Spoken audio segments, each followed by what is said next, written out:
The snow fell hard that night, a quiet storm, wrapping the small mountain town of Redwood Pines in a cold, shimmering blanket. Christmas lights trembled in the wind, glowing soft and warm against the frost. But inside Monica's heart, nothing felt warm at all. She stood outside the rustic cabin lodge, arms folded around herself, trying to steady the ache that had been growing for months. Her life looked perfect from the outside. A good job, a charming apartment, friends who thought she had everything figured out. But loneliness, the kind that silences entire rooms, had become her closest companion. And on a night meant for joy, she felt more alone than ever. Monica hadn't planned to be at the lodge's annual Christmas charity event, but her friend convinced her to come. A fundraiser for local families sounded uplifting. Yet, she found herself drifting away from the noise, seeking the cold air outside just to breathe. That's when she saw him, dressed in a bright red Santa suit, broad shoulders dusted with snow, head tilted as if searching for something in the night. His name was Daniel, a volunteer who'd returned every year, a man known for making children laugh, but carrying a quiet heaviness behind his own smile. She didn't recognize him at first, but he saw her, really saw her, and something shifted. She didn't intend to say anything vulnerable, but loneliness has a way of spilling truth at the wrong moments. As he walked closer, the snow settling gently on the pine branches above, she felt her chest tremble. Her voice came out soft, almost fragile, carried by the cold air between them. She whispered, "Santa, I just want someone tonight." It wasn't about romance. It wasn't about desire, not in the way one might think. She just didn't want to spend another Christmas feeling invisible. Daniel didn't laugh, didn't judge, didn't flinch. Instead, he gave the warmest, gentlest smile, one that seemed to melt the snow around her more effectively than the icy wind could ever freeze. "Then," he said softly, "you found the right Santa?" Those words stayed with her deeper than she expected. He offered his hand, not as a stranger in a costume, but as someone who understood what it meant to long for connection in a noisy world. When she placed her hand in his, a strange sense of comfort washed through her, as if the night itself had been waiting for this moment. His skin was warm, a steady anchor in the cold. Inside the lodge, the lights glowed golden, the trees sparkled with red ornaments, and the room buzzed with families laughing near the fireplace. Daniel walked with her through the crowds, his presence a comforting shield. She felt the subtle brush of his arm against hers, a fleeting contact that sent a shiver, not of cold, but of unexpected awareness. Through her, he guided her gently, introducing her to volunteers, giving her a purpose she didn't know she needed. He didn't force conversation.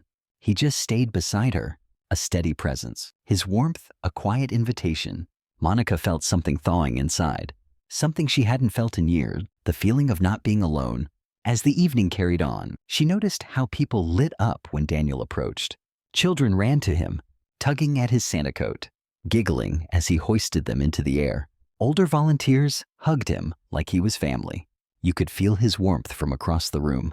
Yet Monica sensed a hidden weight in his eyes when he thought no one was watching, a shadow that intrigued her. Later, when the event slowed and the music softened, they stepped outside again. The snow had grown thicker, blanketing the ground in silence. Monica stared at the sky, then at Daniel, feeling the courage to finally ask, "Why do you still look sad when everyone else sees you as the happiest guy here?" Daniel paused long enough that she thought he wouldn't answer.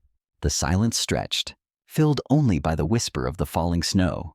Before he told her his mother had passed away 2 Christmases ago, she was the one who invited him every year to volunteer.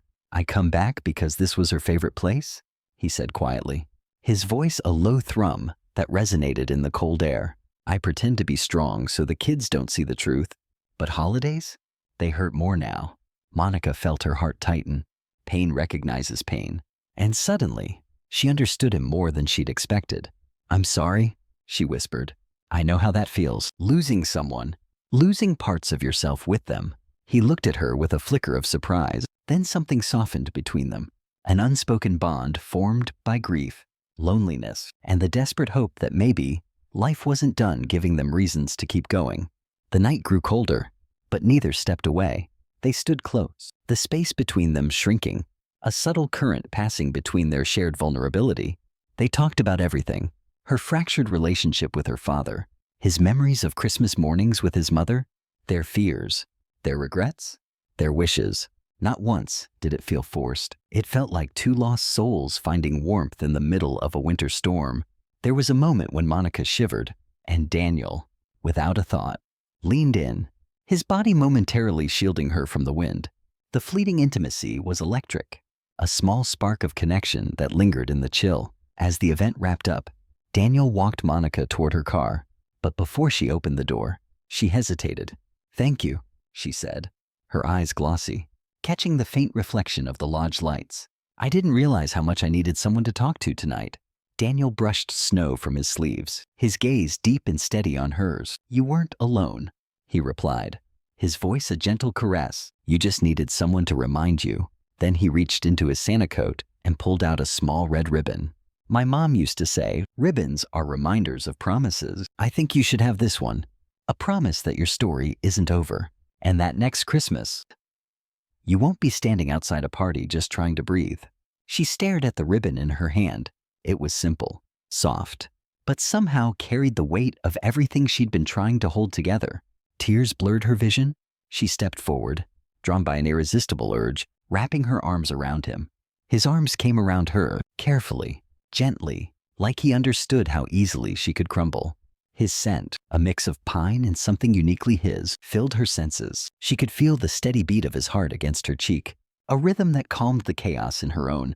The embrace was tender, comforting, yet charged with a quiet magnetism. When she finally pulled back, her voice trembled.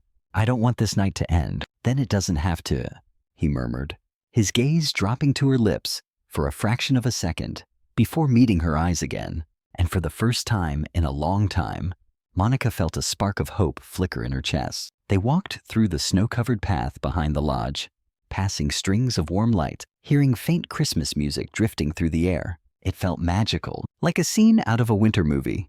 But more than magic, it felt real, painful, healing, and beautifully human. They sat on a wooden bench, overlooking the frozen lake, breathing in the quiet. Daniel spoke about wanting to start fresh, wanting to build something meaningful again. Monica confessed she was tired of pretending to be okay. The honesty between them was liberating, as if the cold night had finally given them both permission to let go. Hours passed without either noticing, the conversation flowing, punctuated by comfortable silences and the occasional brush of their shoulders. By the time they returned to the lodge, the last volunteers were leaving. The lights dimmed and the world felt still again. Daniel stopped at the doorway, looking at her with a softness that reached straight into her chest. "You know," he said softly, his voice low, intimate, "you didn't just find the right Santa tonight. You found someone who needed you." Too. Monica felt her breath catch, and for the first time in years, Christmas didn't feel like a reminder of everything she'd lost. It felt like the beginning of something new, a delicate bloom in the winter chill. Monica left that night with more than a ribbon. She left with a warmth she thought she'd forgotten, a connection she never expected, and a hope she wasn't ready to let go of. And as she drove through the falling snow, she realized something powerful. Sometimes the people who step into our lives quietly, even dressed as Santa on a cold December night, are the ones who end up saving us in ways we never saw coming.